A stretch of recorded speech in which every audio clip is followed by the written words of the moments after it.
TGT PGT biology practice set में आप सभी लोगों का स्वागत है। चलिए शुरू करते हैं। पहला क्वेश्चन है, कौन श्वास नली वर्ग में है, यानी श्वास नली के द्वारा कौन सा श्वसन करता है, ऐसा वर्ग बताना है। इसमें से 4 वर्ग दिए गए हैं, ए बी सी डी।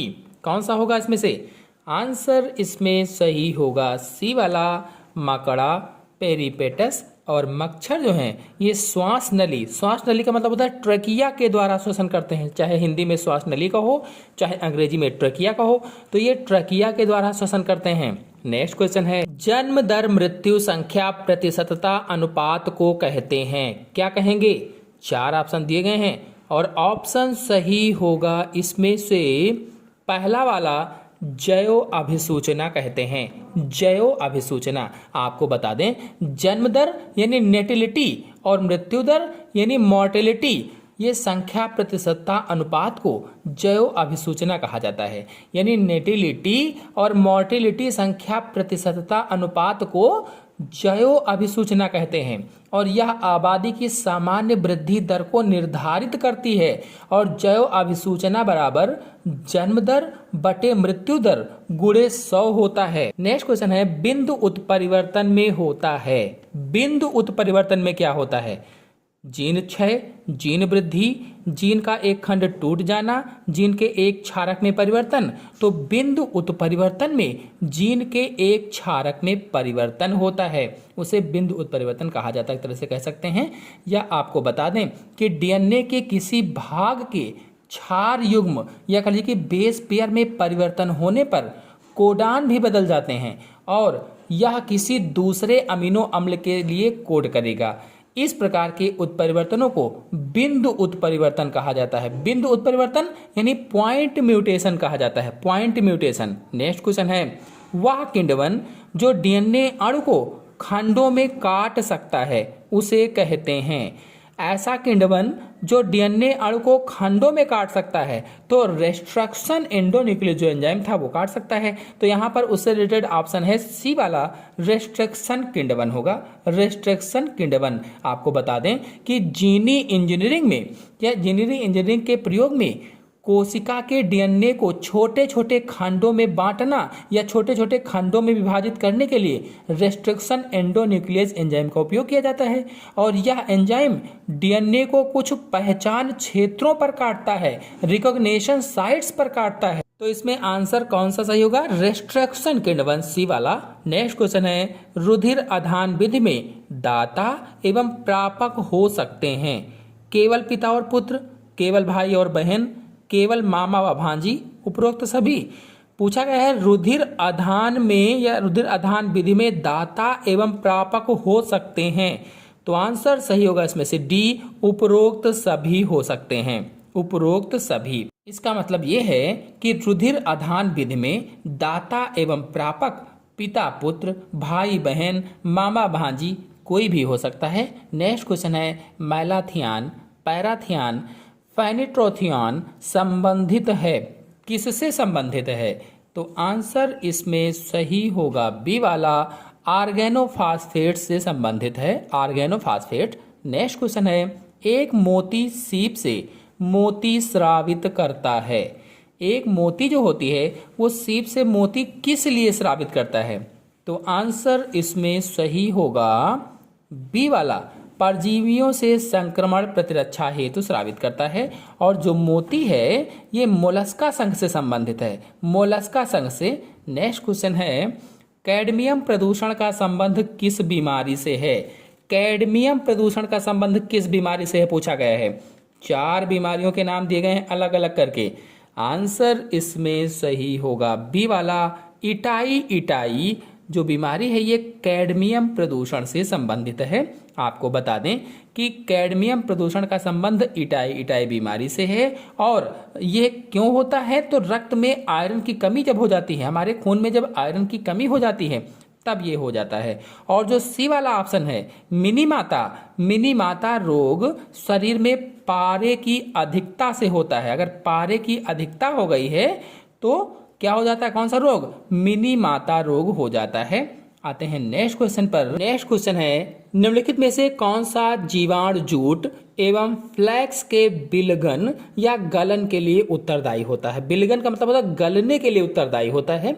4 जीवाणुओं के नाम दिए गए हैं, lactobacillus, Clostridium, bacillus, agrobacterium. Answer इसमें सही होगा बी वाला, क्लास्ट्रीडियम जो होता है ये जीवाणु जूट व फ्लैक्स के गलन के लिए उत्तरदायी होता है।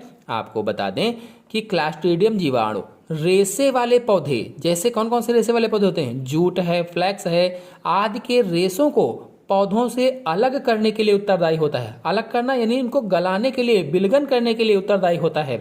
और जो लैक्टोबैसिलस है, पहला वाला ऑप्शन, ये दूध को दही में बदलता है और दूध को खट्टा करने के लिए उत्तरदायी होता है, लैक्टोबैसिलस। नेक्स्ट क्वेश्चन है, मांस की किशोर अवस्था होती है। मांस की किशोर अवस्था कौन सी होती है पूछा गया है।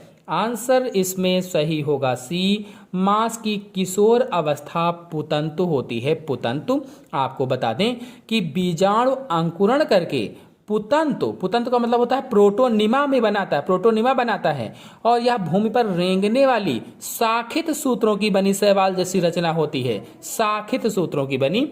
नेक्स्ट क्वेश्चन पर आते हैं। नेक्स्ट क्वेश्चन है, अंतर्वृष्ट विभिजोतक उत्तरदायी है, किस चीज के लिए उत्तरदायी है?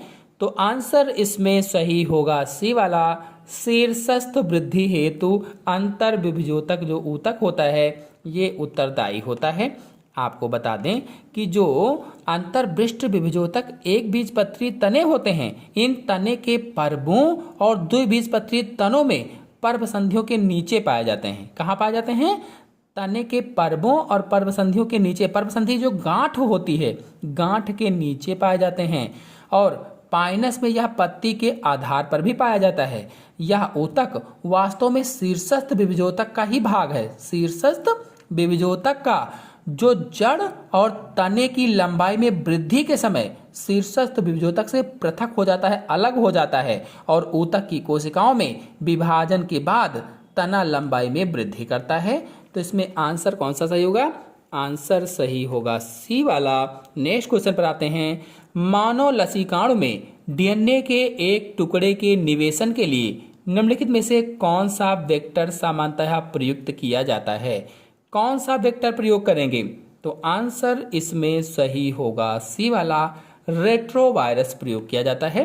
रेट्रोवायरस का जो प्रयोग है, उपयोग है, ये मानव लसीकाणु में डीएनए के टुकड़े के निवेशन के लिए वाहक के रूप में किया जाता है, वाहक। और इनका उपयोग जीन उपचार में रोगी जीन जो होती है, जो विकृत जीन होती है, विकृत, उसको वांछित क्रियात्मक जीन से बदलने के लिए किया जाता है। और आपको बता दें जो लैम्डा फेज है, लैम्डा फेज के द्वारा 23 kb लंबाई के डीएनए के टुकड़ों की क्लोनिंग की जाती है। और जो टीआई प्लाज्मिड है, टीआई प्लाज्मिड का उपयोग पादपों के लिए किया जाता है, पादपों के लिए। और जो PBR 322 है, यह एक कृत्रिम क्लोनिक वाहक है जिसका उपयोग मुख्यतः जीवाणुओं के लिए किया जाता है। नेक्स्ट क्वेश्चन पर आते हैं। किसमें प्रकाश संश्लेषण में ऑक्सीजन नहीं निकलती है? किसमें नहीं निकलेगी? साइकस में, नास्टाक में, ग्रीन सल्फर बैक्टीरिया में, कारा में। किस चीज में प्रकाश संश्लेषण में ऑक्सीजन नहीं निकलती है? आंसर सही होगा सी, ग्रीन सल्फर बैक्टीरिया में ऑक्सीजन नहीं निकलती है। यानी हरित सल्फर जीवाणु या ग्रीन सल्फर जो बैक्टीरिया होते हैं ये अवायवीय जीवाणु होते हैं, अवायवीय, और ये प्रकाश संश्लेषण के समय ऑक्सीजन का निर्माण नहीं करते हैं। नेक्स्ट क्वेश्चन है, कैस्पेरियन पट्टियां कहाँ होती हैं? 4 ऑप्शन आपके सामने हैं और पूछा गया कैस्पेरियन पट्टियां इनमें से कहाँ होती हैं? आंसर सही होगा डी, अंतस्थ त्वचा में पाई जाती हैं या एंडोडर्मिस में कैस्पेरियन पट्टियां पाई जाती हैं। आपको बता दें कि कैस्पेरियन पट्टियां जड़ों की अंतः त्वचा पर पाई जाती हैं। जो जड़ें होती हैं उनकी अंतः त्वचा पर मिलती हैं और ये लिग्निन या सुबेरिन की पट्टियों के रूप में होती हैं। जैसे लिग्निन सुबेरिन की पट्टियां होती वैसे ही होती हैं और ये अंतः त्वची कोशिकाओं की जीवद्रव्य कुंचन से रक्षा करती हैं। और जो बलकुट है या जो कार्टेक्स है इसका निर्माण मूलीय त्वचा से होता है, मूलीय त्वचा से। और जो बाह्य त्वचा है सबसे बाहर स्थित होती है, जो पतली एवं चपटी और थोड़ी लंबी मृदुतक कोशिकाओं की बनी होती है। और जो परिरंभ या पेरिसाइकिल है ये अंतः त्वचा के नीचे स्थित होता है। वह मृदुतक कोशिकाओं का बना होता है। नेक्स्ट क्वेश्चन है, श्वसन मूल किसमें होती है? श्वसन मूल किसमें होती है?